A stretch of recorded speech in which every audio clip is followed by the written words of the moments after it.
Hello, George here, aka Neck Vermilion, and this is going to be my next video on the subject of music. Now, I probably gave it a negative perspective. People probably think that I'm completely dismissive of mainstream music and popular music, and of course, that's obviously not the truth especially when considering what I said of the popular song "Bad Apple," which gets virtually no acknowledgement in mainstream media. However, I am not going to be fully dismissive of mainstream media. While I do have this perspective that a lot of people enjoy mainstream music because a lot of it is simple and a lot of people simply want simple music, which is okay, there's also a lot of people who put a lot of value into mainstream music. Look at mainstream music as the thing that defines music as a whole and the popularity of music and music how it relates to society. This I came across. I didn't really fully realize until watching a presentation from.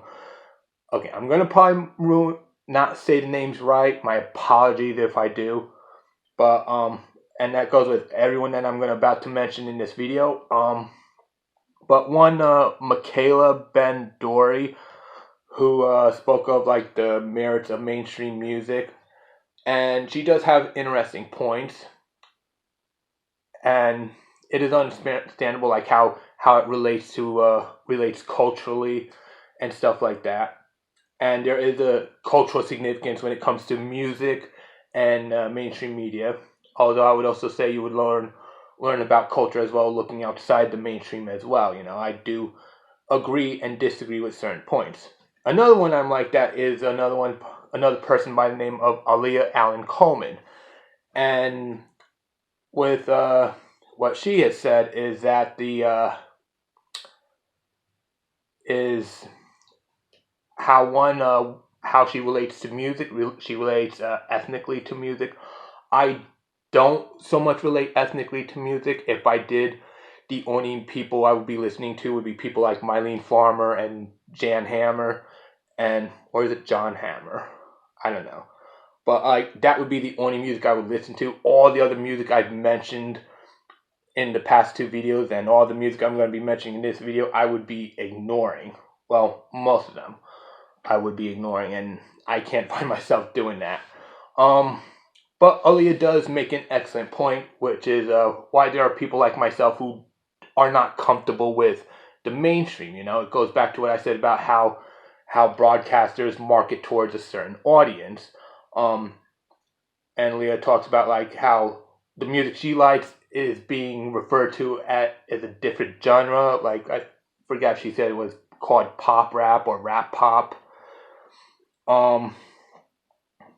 Which is really a weird thing, but that is part of the mainstream marketing. You know, you get someone like Elvis to do a cover of someone else's song, and as opposed to getting the original artist, because again, that's marketing. You know, that's a whole lot of nonsense. You know, market to a certain audience, which is also rather insulting to the intelligence of the audience, in my honest opinion. Which is even more reason I don't bother. I don't like paying too much attention to mainstream media. And same also goes with things like payola and people being taken advantage of and other such things that you hear of, which is unfortunate. But of course, that doesn't mean I'm going to completely write off the mainstream. And it also doesn't mean I'm going to completely write off modern music. Because while there is certainly stuff that's in the mainstream I do enjoy, such as the song Light Switch, as well as a few songs from Coldplay, which I know is an odd thing to say. But also there's other modern music that lies outside of the mainstream that I do enjoy. Modern songs such as Hip Hop Lollipop, Handshake with Hell, Addicted to the Night, Sainted by the Storm, Requiem for My Harlequin, and Virtual Realities. And of course, there's also songs that have common titles such as Tsunami, Relentless, and This Is It. Now, and yes, I'm going back to the script that I had written that I've mentioned before. Anyways, while many can be found online, many are also found on soundtracks. After all, music has been used as a storytelling media for centuries, proven by the works of composers like Mozart, Wagner, Holst, and Ravel. This does continue with the invention of other entertainment. After all, decades ago, we had people like Koichi Sugiyama, who worked on the soundtrack for the Dragon Quest video games, and Keith Emerson of Emerson, Lake and Palmer, who have worked on various film soundtracks, as well as the soundtrack of the anime Harmageddon. There's also the licensing of music from others. Obviously, I made mention of the Pillows in the first video. There's also Yes, Queen, The Rolling Stones, Seal, Gackt, and Cold Rain. Not to be confused with Coldplay. Cold Rain is someone else. But yeah, all of which are good in my opinion. And then those who are more involved in the production, those who have their own projects. For example, the musical Tommy is by The Who. Michael Jackson has Moonwalker. Tierra Whack with Whack World. It's only 15 minutes with 1 minute songs in it, but excellent story being told there in my opinion. And for something more modern, there's Waifu Baby with Dimensions the Musical, which seems to be YouTube only. And of course the same is with video games as well. Toby Fox has his Undertale and Deltarune games. Itamata Suzuka, who has her Go Home game, not to be confused with Gone Home, which is a different game. And Zun with Toho Project. Through conventional and unconventional means, people over the years find music they enjoy. And while there are a lot of people who will not listen, as I've already said in previous videos, there are also those who will not only listen, but will be inspired to do their own music. Some only create 1 or 2 songs, or even a small number, and others will create entire albums, and sometimes having a huge catalog. Some of these people will build off of what they hear, and some people will simply do their own original music.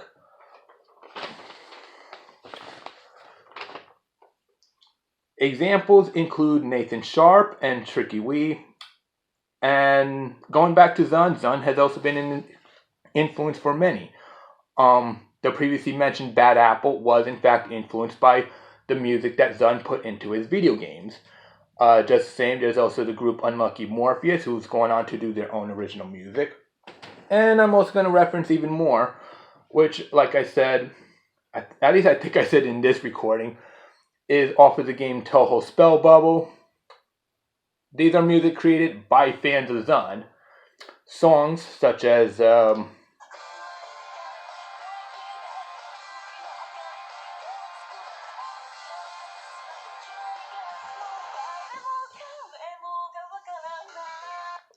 that would be Liz Triangle with Howling.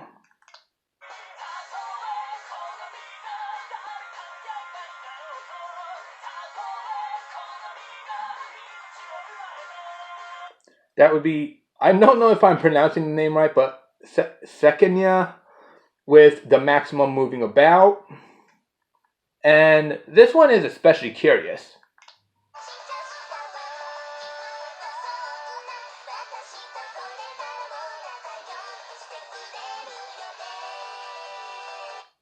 That is a collaboration between Cool and Create and Hololive, with the vocalists being Hololive members Usada Pokora, Sakura Miko, and Hosho Marine, with the song Shiawase Usagi.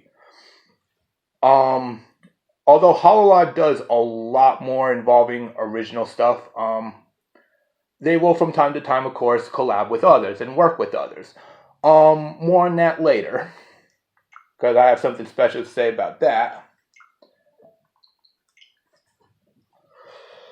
Now then, outside of Touhou, there are also compositions of people like Nobuo Uematsu, Koji Kondo, Yoki Shimomura, and Michiru Yamane.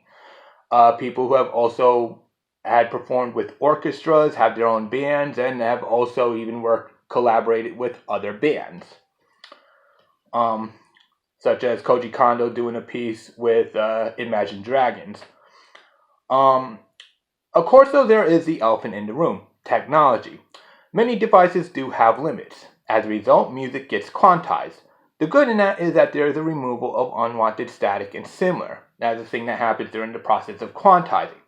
The bad in music getting quantized is that there is a reduction in quality. For example, the overtones will be oftentimes suppressed or removed. which means there is a possibility that when it comes to modern music, a lot of it you may not be hearing the song in its entirety because it's been compressed, it's been quantized.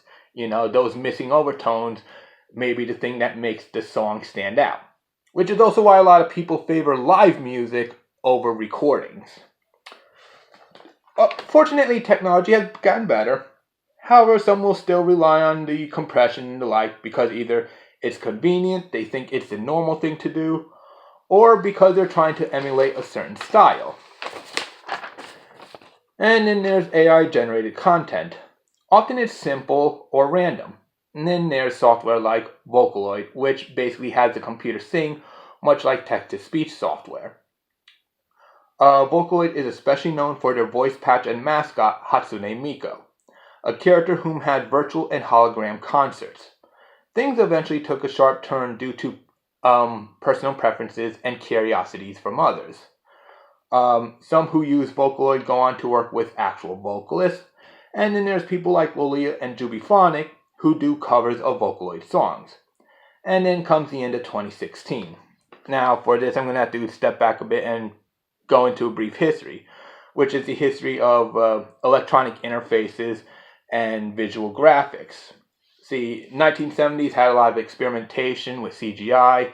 In the 80s, there's been refinement of these experiments, as can be seen with Jim Henson's Waldo, as well as such famous music videos such as Money for Nothing.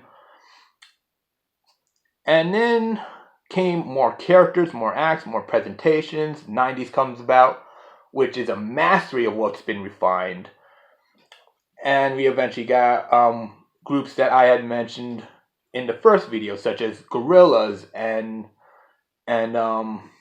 Dethklok.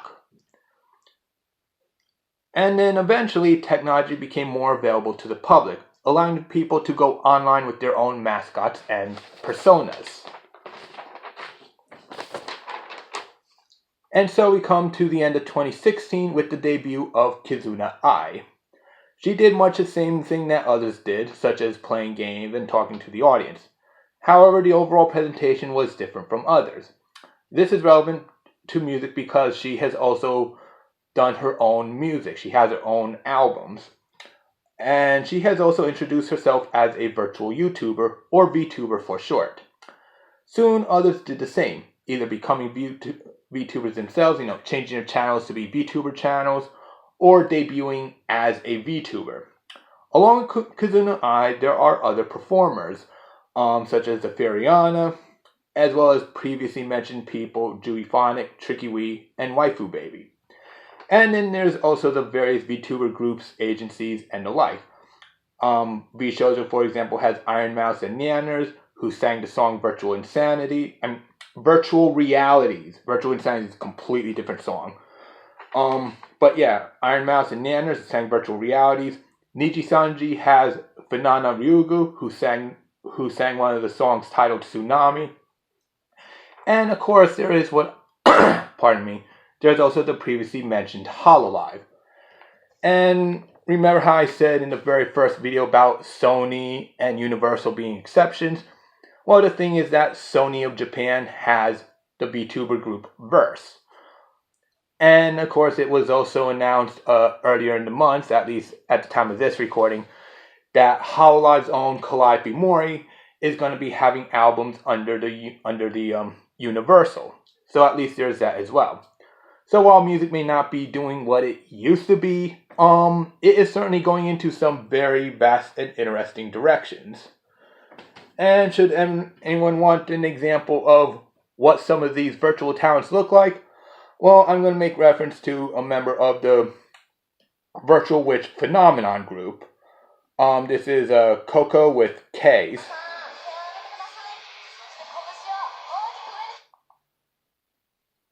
This being one of the one of the hologram concerts. Not sure how well you can see that. But yeah, that is a thing that actually happens. So with that said, I am George, aka Neko Vermillion, and I thank you for watching, and hopefully I introduce you guys to something new.